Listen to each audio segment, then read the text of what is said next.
Olá, pessoal, estamos de volta, continuando a nossa teoria geral dos recursos.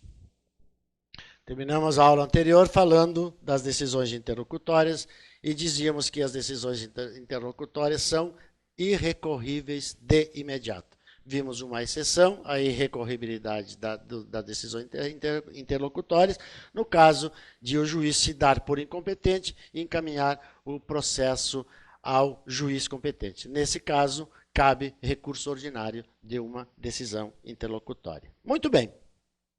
Não esqueça, então, que a irrecorribilidade das decisões interlocutórias, elas são de imediato. Não significa que as decisões interlocutórias são irrecorríveis, porque juntamente com o recurso principal, nós podemos voltar a discutir esta decisão tomada pelo juiz que resolveu um incidente processual.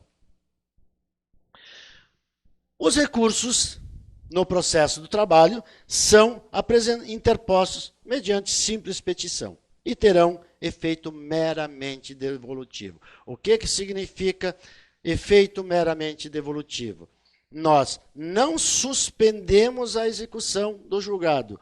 Nós, no momento que encaminhamos o processo para o TRT, para a instância superior, nós devolvemos a discussão da matéria, mas é possível já se proceder à execução da sentença. É lógico que esta execução, como nós vamos ver depois lá no processo de execução, ela será uma execução provisória, ela não será uma execução definitiva. Portanto, ela irá até um determinado momento da execução, mas ela não avançará até o pagamento ou a expropriação de bens do executado.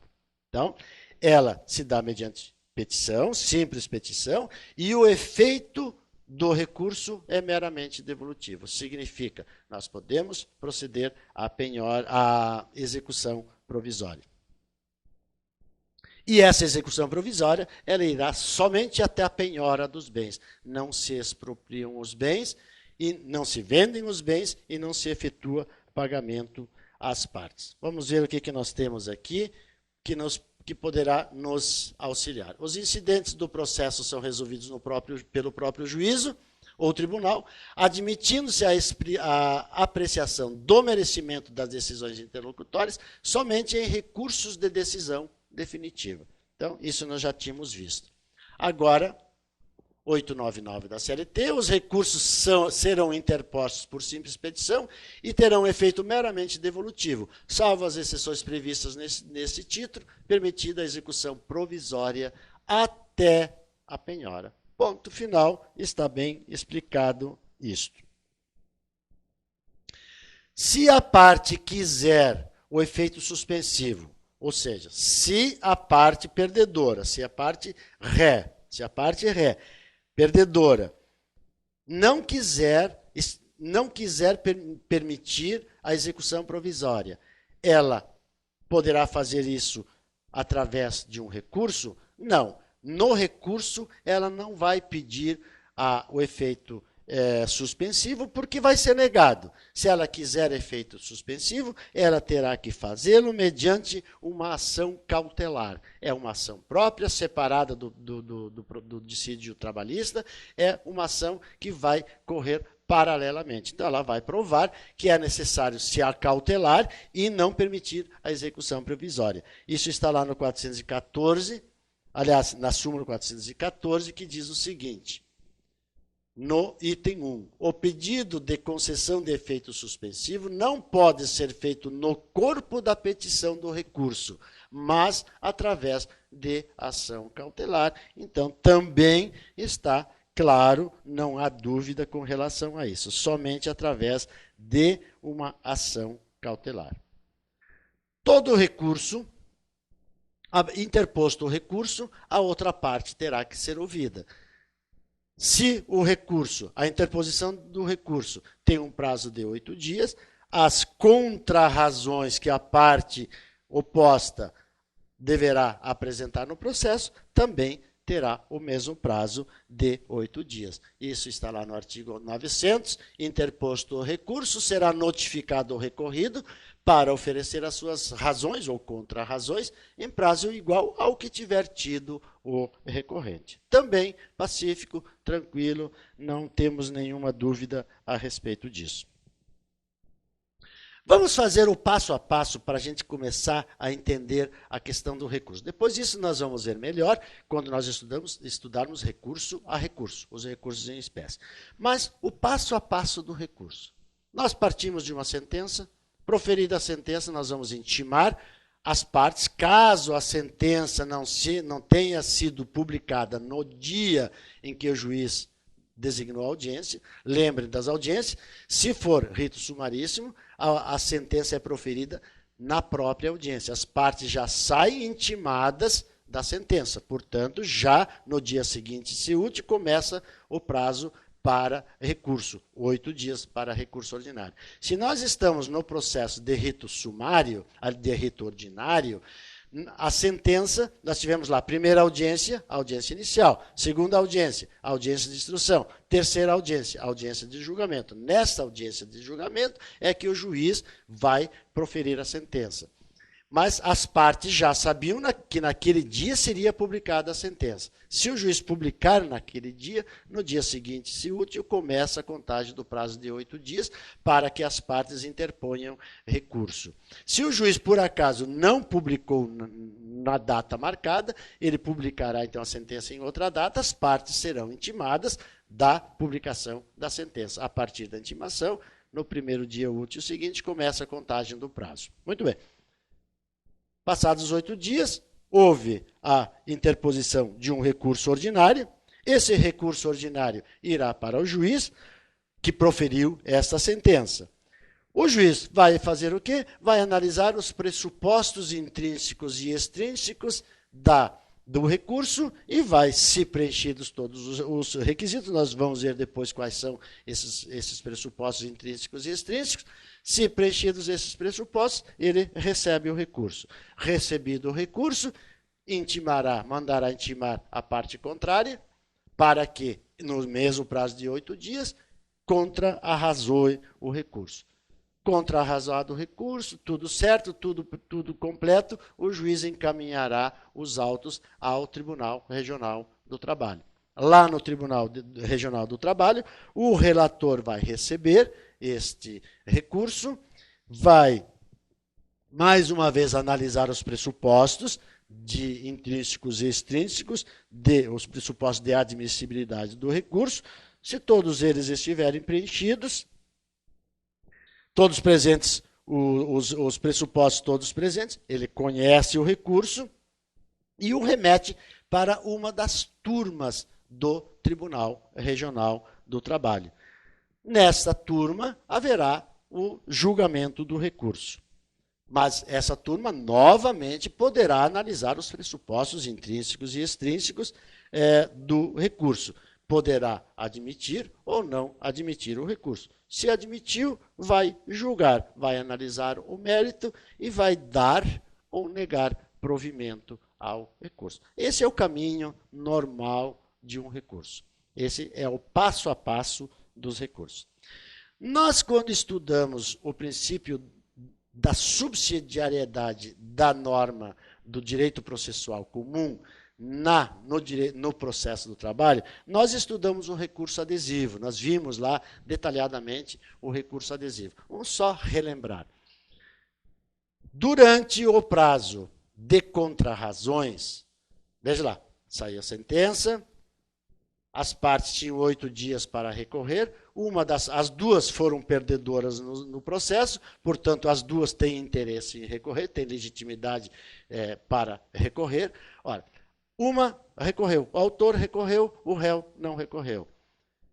Apresentado o recurso, analisados os pressupostos, foi recebido o recurso. Recebido o recurso, intima-se o réu para contrarrazar o recurso, no prazo de 8 dias. Nesse prazo de 8 dias, O que vai fazer o réu? Ele pode contrarrazoar e, ao mesmo tempo, recorrer adesivamente. Veja que o prazo dele já tinha encerrado para recurso, mas é permitido no processo do trabalho o recurso adesivo. Então, no prazo das contrarrazões, o réu apresenta o recurso adesivo. E isso é permitido no processo do trabalho pelo princípio da subsidiariedade, porque não há incompatibilidade. Então, isso é possível. O recurso adesivo cabe no recurso ordinário, no recurso de revista, embargos ao TST e no agravo de petição.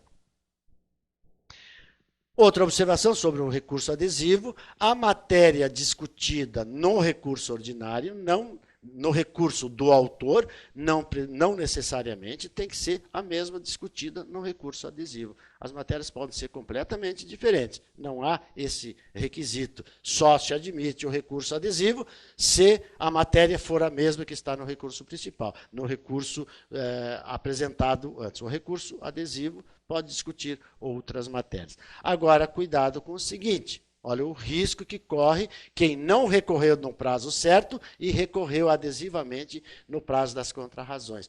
O recurso adesivo é acessório ao principal. Qual é o recurso principal? Aquele apresentado no prazo para interposição de recurso. Recurso adesivo, aquele apresentado após esse prazo, durante o prazo das contrarrazões. Se o recurso principal, se o autor, que é o autor do recurso principal, desistir do recurso principal, do seu recurso, que é o principal, o acessório também não terá seguimento. Desistir do recurso principal, o recurso adesivo não será apreciado. Isso é importante porque pode nos perguntar na prova. O acessório segue o principal. E, neste caso, o principal é o recurso interposto dentro do prazo dos 8 dias. Muito bem, o que mais? Vamos ver os pressupostos de admissibilidade dos recursos. Nós temos dois pressupostos. Pressupostos intrínsecos ou pressupostos subjetivos, e os pressupostos extrínsecos ou objetivos. Os pressupostos intrínsecos ou subjetivos se referem ao sujeito, subjetivos se referem ao sujeito ou à parte que está recorrendo.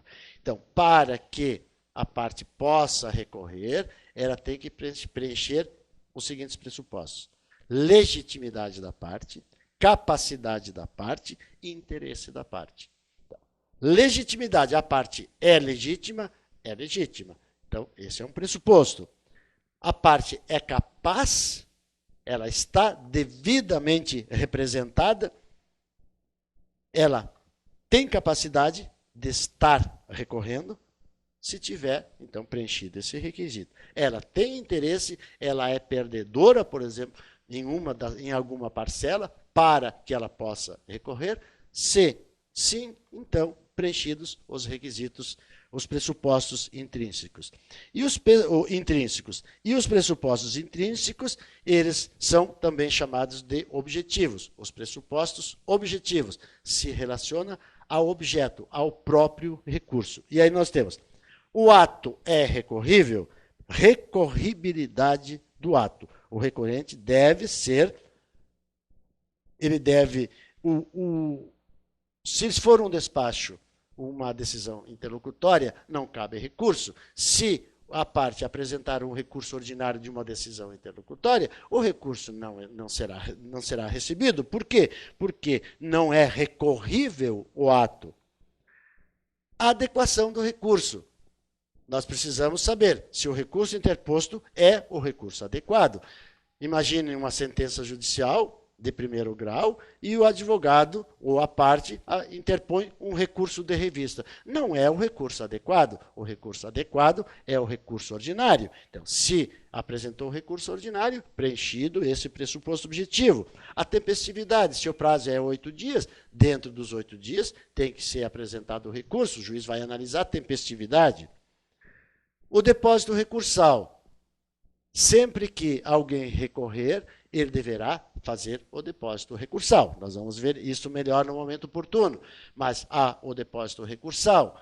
Esse depósito recursal tem que ser feito dentro do prazo para interposição do recurso. Se o recurso é adesivo, então o depósito recursal será feito dentro do prazo das contrarrazões, mas deverá haver o comprovante de depósito recursal dentro do prazo previsto para o recurso.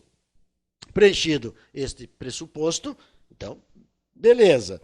Passamos então para as custas. As custas do processo, no caso de recurso, tem que ser depositada, tem que ser paga durante o prazo do recurso. Se houve recurso adesivo, no prazo do recurso adesivo, que é o prazo das contrarrazões. E ainda a regularidade da representação, o juiz vai verificar se há representação regular no processo. Se o advogado está com a procuração juntada aos autos, ou então se for tácita a procuração, aquela que se dá durante a audiência, quando o advogado requer que o juiz o declare procurador da parte, o juiz consultando a parte e obtendo a sua concordância, então considerará esse advogado como representante da parte. Então, está regularizada a representação. Todos esses pressupostos preenchidos, o juiz receberá o recurso. Com relação à tempestividade, vamos pensar prazos para recurso. Os recursos trabalhistas, todos têm prazo de 8 dias. Então, recurso ordinário, recurso de revista, recurso, embargos ao TST, seja eles infringentes, seja eles de divergência, todos os recursos de natureza trabalhista têm um prazo de 8 dias. Nós temos 2 recursos que têm prazo diferenciado, porque eles não são de natureza trabalhista, eles são previstos lá no CPC. O primeiro deles, os embargos de declaração. Embargos de declaração tem prazo de 5 dias. E o recurso extraordinário, aquele que sobe ao Supremo Tribunal Federal, este então tem um prazo de 15 dias. Os demais todos têm um prazo de 8 dias. Temos essas 2 exceções. Temos também os embargos ao TST, que não está previsto na CLT o prazo, porque o regimento interno é que vai dizer qual é o prazo dos embargos internamente não é no TST, mas o regimento interno do TST diz que o prazo também é de 8 dias. Então, hoje nós temos assim, todos os prazos dos recursos trabalhistas, na esfera trabalhista, são de 8 dias. Exceção, embargos de declaração, 5, e recurso extraordinário, 15 dias, e ponto final, não se fala mais a respeito disso. Lembremos do litisconsórcio com advogados diferentes, que também nós discutimos lá quando nós falamos dos princípios gerais do processo do trabalho. Nós vimos que quando nós temos um litisconsórcio ativo ou passivo, ou seja, temos mais de um autor ou mais de um réu, ou mais no polo passivo, mas temos lá no polo passivo, por exemplo, mais de dois ou mais autores, cada um com um advogado próprio. Se estivéssemos no processo civil, nós teríamos um prazo em dobro para a prática de todos os atos processuais. No processo do trabalho, nós não aplicamos esta regra, por quê? Porque ele é incompatível com a celeridade processual. Então, litisconsórcio com advogados diferentes, segundo a OJ 310, não se aplica. E essa OJ nós já vimos lá quando estudamos os princípios do processo do trabalho. Outra questão importante, a súmula 385 do TST fala dos feriados locais e dos feriados forenses. Então, olha aqui, o tribunal, tanto o Tribunal Regional do Trabalho quanto o Tribunal Superior do Trabalho, não tem obrigação de saber quais são os feriados locais e quais são os feriados forenses locais. Por isso, cabe à parte que interpôs o recurso provar nos autos que é tempestivo o seu recurso, provando que houve um feriado. Por isso, o prazo ou não se iniciou no dia porque havia o feriado, ou não se encerrou no dia previsto porque houve o feriado. Cabe à parte provar o feriado local. Agora, cabe ao juízo certificar nos autos os feriados forenses, para que chegue lá no tribunal, no momento que o tribunal for analisar os pressupostos extrínsecos do recurso, ele saiba que houve um feriado local, ou municipal, ou um feriado forense. O que mais?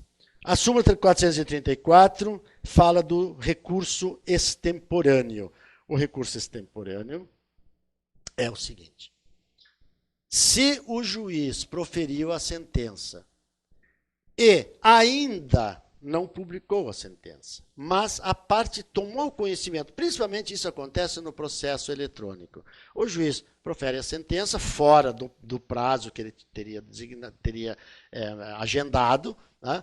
Ele profere a sentença, mas essa sentença ainda não foi publicada. E a parte tomou conhecimento da sentença e imediatamente interpôs recurso ordinário dessa sentença. Ela é um recurso extemporâneo, ou seja, ele está fora do prazo. Isto se admite esse recurso da sentença de primeiro grau, se admite esse recurso. Não tem problema, ele é considerado um recurso válido, ele será recebido se preenchidos os pressupostos intrínsecos e extrínsecos. Agora, não se admite interposição de recurso fora do prazo ou antes da publicação da decisão, quando se trata essa decisão de um acórdão. Se nós estamos diante de um acórdão, nós temos que esperar a intimação ou a publicação do acórdão. O recurso somente poderá ser interposto após o prazo, após a publicação do acórdão. Se for sentença monocrática, não há problema nenhum. Se for sentença de primeiro grau, sabedor da sentença, pode ser interposto, a parte pode interpor recurso. Se for um acordo, tem que aguardar a publicação do acordo. Senão, ainda não há interesse no recurso. Não cabe esse recurso, ele será considerado um recurso extemporâneo. O que mais? O depósito recursal. Vamos falar alguma coisa sobre o depósito recursal. O depósito recursal, em cada recurso, o depósito recursal tem que ser feito. O recurso ordinário, até 10 salários mínimos. Depois, os demais recursos, 20 salários mínimos. Nós temos que fazer o depósito recursal durante o prazo do recurso. Nós temos que comprovar o depósito recursal. Importante que nós saibamos o seguinte: o depósito recursal somente será feito pelo reclamado, nunca pelo reclamante. Por quê? Porque a natureza jurídica do depósito recursal é garantia de juízo. Se é garantia de juízo, quem tem que garantir o juízo é o reclamado, é o réu, é o condenado, e quem deve pagar, e nunca será o reclamante. O reclamante não terá que garantir a execução a seu favor. Algumas observações importantes que nós vamos ver aqui. Vamos aqui. Vamos ver aqui, vamos voltar. Natureza jurídica. Onde é que nós estamos? Aqui. Natureza jurídica do depósito recursal, garantia de juízo. Recursos que exigem depósito ordinário, revista, embargos ao Tribunal Superior do Trabalho, recurso extraordinário, recurso ordinário em ação rescisória. Quem paga é o reclamado. Quando ele paga no prazo do recurso, quanto ele paga para o recurso ordinário ao TRT 10 salários mínimos, para os demais recursos 20 salários mínimos, até atingir o valor da condenação. Então, há um teto, há um máximo a ser recolhido, valor da condenação. Agora, esses 10 salários mínimos, todo ano o presidente do TST fixa o valor. Hoje está em 7 mil e alguma coisa. Agravo de instrumento também é garantia de juízo, só que no agravo de instrumento o valor a ser recolhido é 50% do valor do depósito do recurso que se encontra trancado. Então, para destrancar, se paga apenas 50%. Muito bem. O que mais? Custas processuais. As custas processuais também devem ser pagas.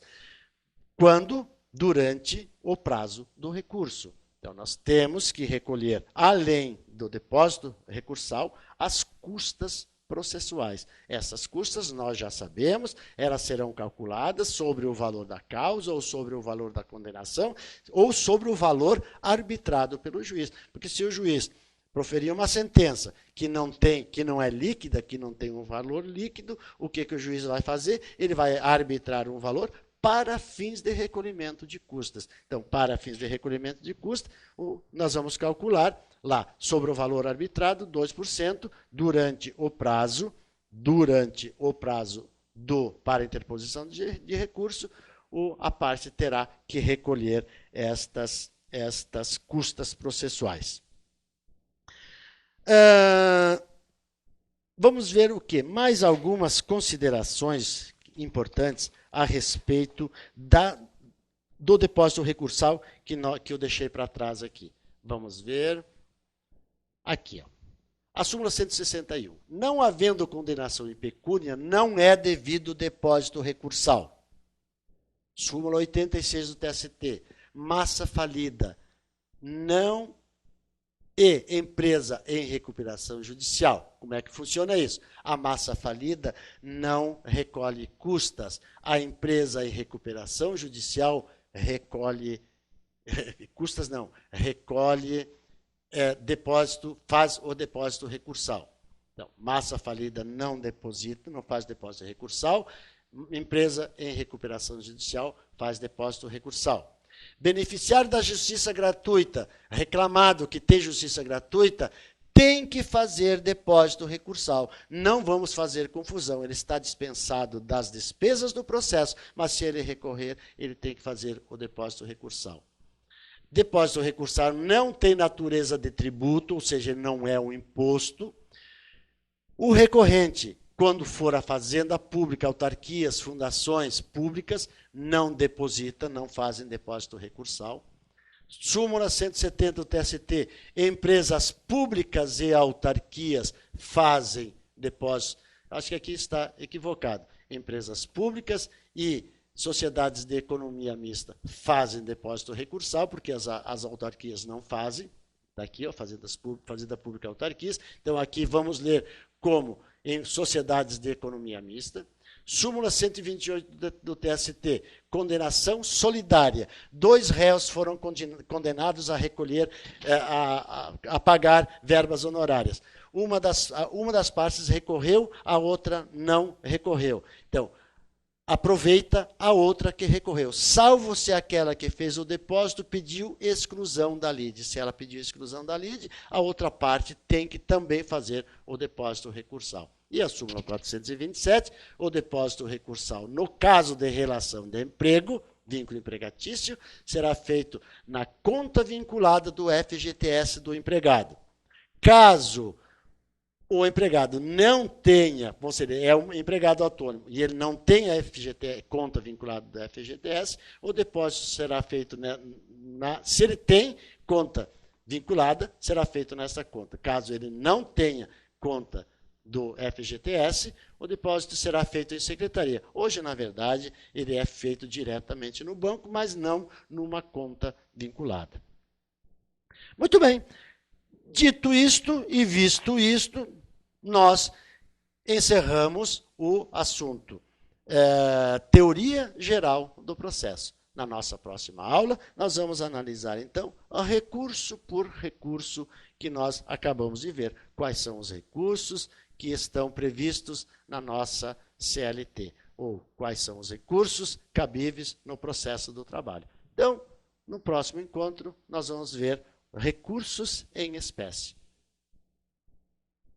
Vamos fazer um intervalo, vamos descansar um pouquinho, vamos trocar de posição, vamos trocar de cadeira, vamos tomar uma água, não vamos tomar uma cervejinha ainda, vamos deixar a cerveja para a comemoração, lá no final, depois da nossa aprovação, e vamos nos encontrar daqui a pouco na nossa próxima aula. Até lá.